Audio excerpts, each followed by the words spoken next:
There you are, good girl. Hello everybody, welcome back.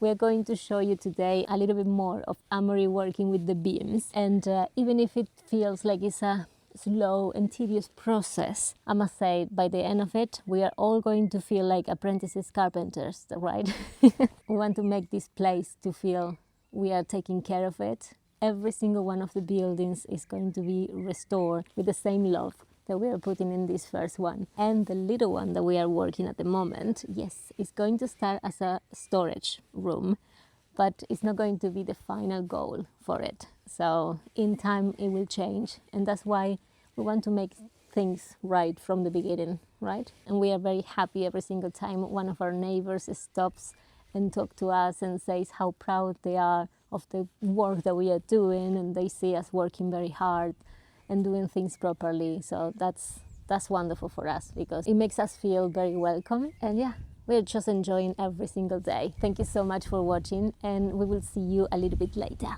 Let's have a look how wibbly wobbly it is.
I won't be forgetting my hammer again.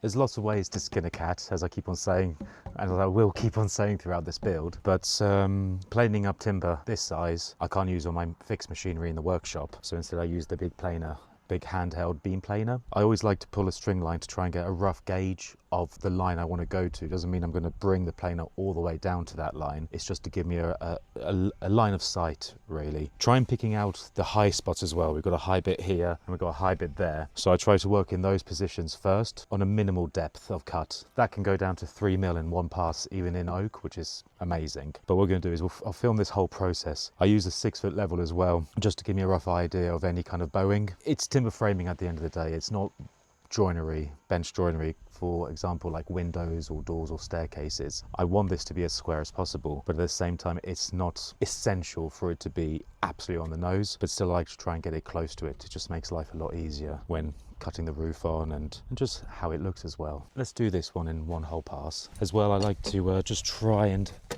that wobble like that is not great, especially when you're trying to plane, because you might get a great line and then you put your weight just ever so slightly off, and that sudden drop will kick the base out of sync, so we'll just dig in. So it's always good to try and keep the material as solid as possible, just like always, just making life easier, trying to eliminate any kind of hiccups, which are always inevitable, but still.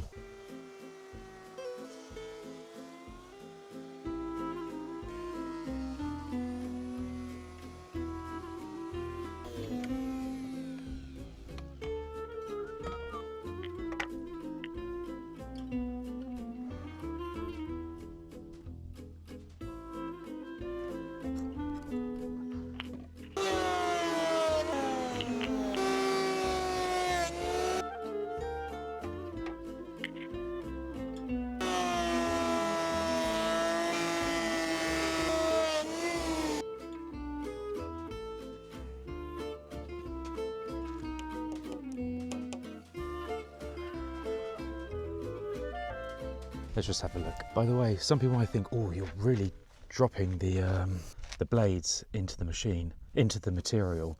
But luckily, all we have is this spring-loaded foot here. So I have to actually physically move him and then gradually bring the blades into the timber to chew out the meat within the material, rather than starting at the far end with no material and then going in. For example, here, let's move the machine. That's really handy. We've got a little roller here because it's quite heavy, the machine. Let's have a little closer look at what I'm trying to do here. This timber is nicely seasoned, so it's moved all over the place. It's got to get to know itself. And in that time, from coming out of the sawmill, it's lost its squareness. So I've created a nice face here, and what I want to do is I want to replicate it here, so we make a nice square on both sides so that I can run it on the thicknesser. But what I need to do first is I need to take out meat here before touching this side.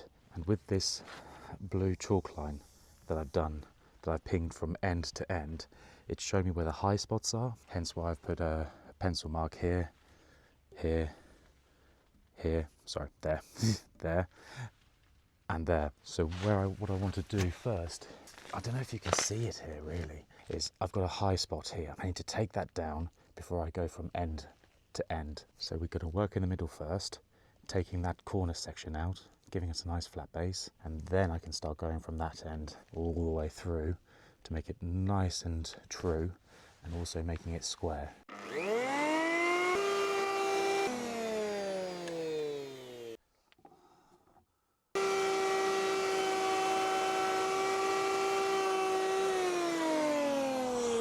See if what I was explaining makes sense now that it's visually a bit closer to what we want. So we still have the pencil marks, that one, and that one's still there. Now if we go back to it beforehand, see that that's tight up against that face, and now we're really starting to get to our goal, which is to have a nice square parallel face. What you can see is we still have the original timber surface, and here we've planed out that excess, that meat that was knocking our square out. And what we have here is, instead of being high on one end, it's bubbling in the middle.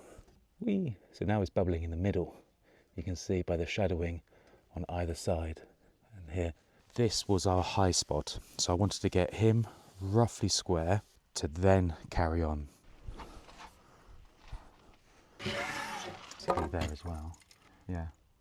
All right, sweet.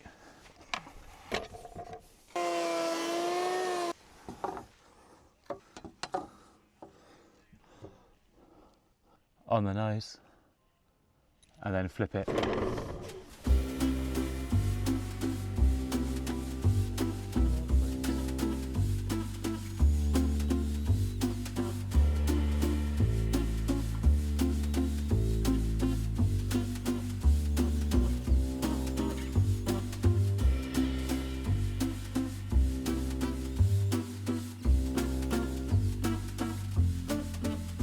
Just wanted to show you this one. This is brilliant.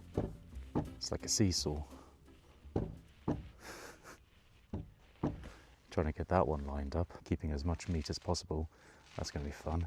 Although I am leaving the worst till last. This one's the worst out of the batch.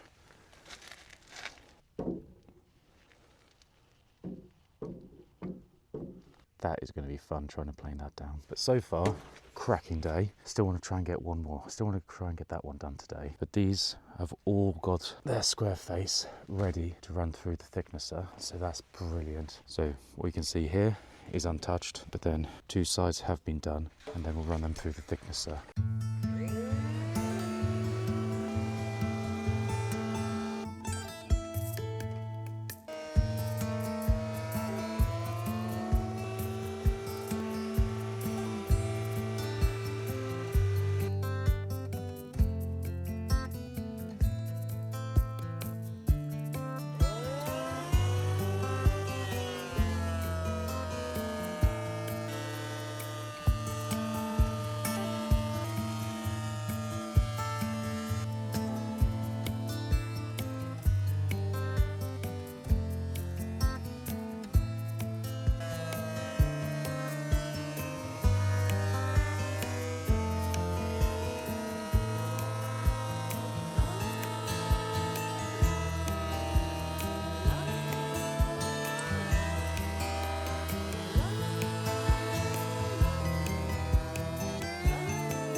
security, you see. But I'm very happy that today is my washing my hair day because I think I have sawdust everywhere.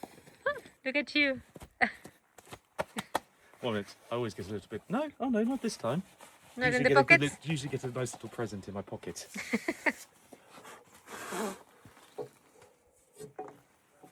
Perfect. There you go. See that?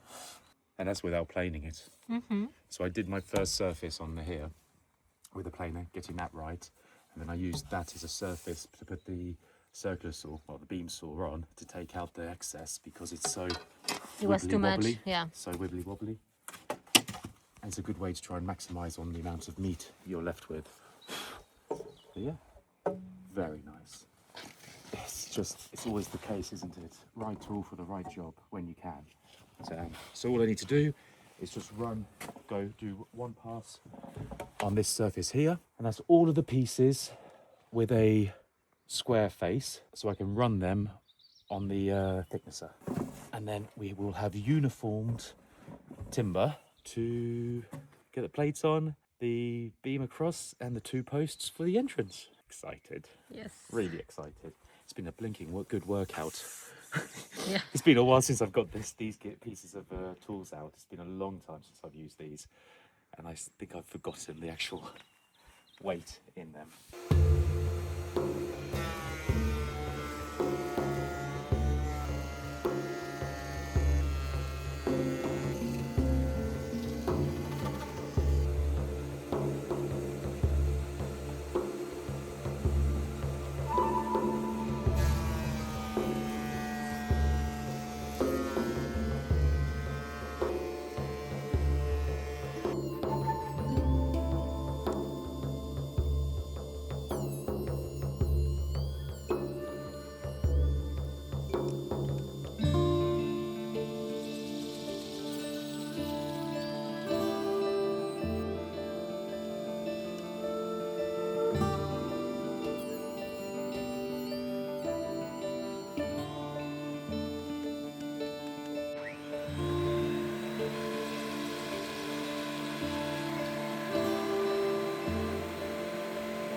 And I don't want to tease, okay, maybe just a little, but next week we got some really exciting news to share with you. So make sure you don't miss Monday's vlog. Thank you so much for watching, liking and commenting. It really helps us more than you know. Have a wonderful weekend and we will see you on Monday.